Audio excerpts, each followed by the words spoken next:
Ce n'est pas terminé. Monsieur le Président, chers collègues, je voudrais tout d'abord effectivement saluer la démarche qui a consisté à solliciter la Chambre régionale des comptes sur le sujet culturel. Alors il y a deux écueils évidemment à demander une telle évaluation. Le premier, c'est évidemment ensuite d'être dans une forme d'auto-justification des politiques qui ont été conduites. C'est un peu ce que j'ai entendu ce matin, à nous entendre expliquer que le verre était décidément ou définitivement à moitié plein et que toute critique était probablement assez malvenue. C'est probablement dommage parce que les propos qui ont été les nôtres, j'allais dire, ne font que reprendre, et je rejoins mes collègues de manière argumentée en citant les paragraphes, les pages d'où ces éléments sont extraits. Et je crois qu'il conviendrait d'en tenir compte. Lorsque l'on évoque l'équité, j'entends que vous évoquez que l'équité parfaite n'existe pas. Mais a-t-on jamais parlé d'équité parfaite ? Nous demandons simplement à ce que nous tendions vers une forme d'équité. Lorsque nous parlons de mobilité, comme l'a fait ma collègue, il ne s'agit pas d'une culture qui demain deviendrait totalement gratuite. L'accès à nos sites, je le rappelle, est payant, contrairement à d'autres départements qui ont fait le choix de la gratuité. Mais ce que nous demandons, c'est que des publics empêchés, en tout cas en fragilité d'accès, puissent davantage accéder à nos structures.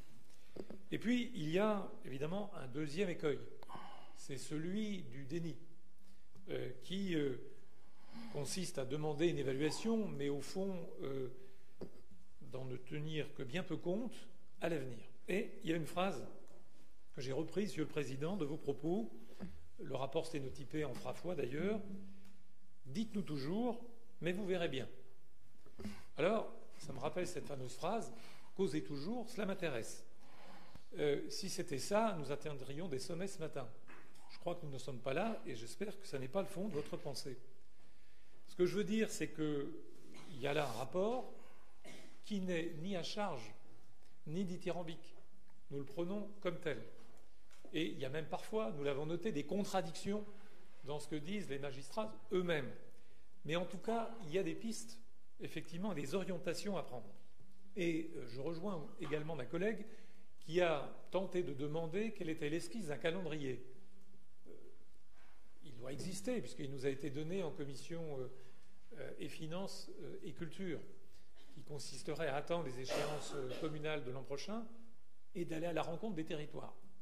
C'est bien ce que monsieur le directeur, en votre absence, nous a dit lors de cette commission la semaine dernière. Bien. Moi, je veux accepter l'augure du dialogue ou de la main tendue qui est la vôtre. Avec l'Assemblée qui est ici, ce qui est bien normal, c'est notre rôle, mais aussi avec les territoires. Parce que nous ne voudrions pas, évidemment, que cette forme de contractualisation à venir, si j'ai bien compris, consiste à faire prendre en charge demain par les territoires des pans de la politique départementale sans, au fond, ne rien remettre en cause ou si peu. Je crois qu'il faudra accepter que la gouvernance soit différente, accepter qu'il y ait d'autres décideurs, d'autres acteurs, et que nous puissions, selon les territoires, puisqu'il ne s'agira pas d'une même et seule politique, évidemment, à l'échelle de territoires intercommunaux qui sont multiples, 14, mais bien d'entendre ce que les acteurs élus locaux souhaitent dire pour ensuite faire en sorte que le département puisse, j'allais dire, amener aussi et prendre sa part. Donc c'est, moi en tout cas, ce que je souhaite, et je souhaite le plus de transparence, parce que s'il advenait en effet que ce rapport reste peu ou prou lettre morte, et que les pistes soient déjà bien arrêtées, avec une dimension financière tout à fait prégnante, j'ai cru comprendre que dès lors que nous faisions des propositions, il en coûterait davantage. Ce n'est pas ce que m'a dit mon collègue, ce que a dit mon collègue Pierre Manja, qui a évoqué la concentration des aides sur un nombre de bénéficiaires limité. J'entends l'argument sur le rayonnement départemental, mais lorsqu'on ira territoire par territoire échanger avec les acteurs et les élus locaux, il faudra bien qu'il y ait un rayonnement à l'échelle de ces territoires qui soit considéré. Donc je crois qu'il faut effectivement démontrer que l'on ne veut pas paupériser la culture. Et puisque vous terminez votre propos par la question des musées, en nous expliquant qu'il y avait eu beaucoup de patages pour rien, Moi, je note que dans ce rapport, notamment de 200 pages des magistrats, ils soulignent que les secteurs qui seraient impactés par la fermeture de ces musées sont déjà des secteurs qui sont moins dotés et moins équipés que d'autres, et qu'il faudrait effectivement y regarder à deux fois. La Chambre régionale note même la nécessité d'un rééquilibrage de l'action culturelle départementale. Il préconise évidemment le dialogue avec les territoires dans l'idée de piloter la compétence culturelle.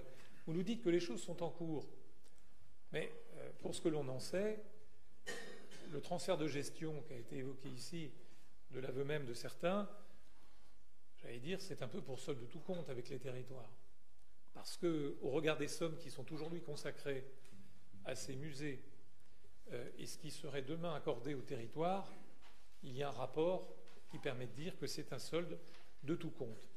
Et j'ai entendu nous féliciter ici des GIP et de la politique qu'ils conduisaient. Je crois que c'est bien, mais depuis quelques années, il y a une sorte de déséquilibre qui s'opère entre GIP et musées départementaux. Et là encore, c'est le rapport qui le dit.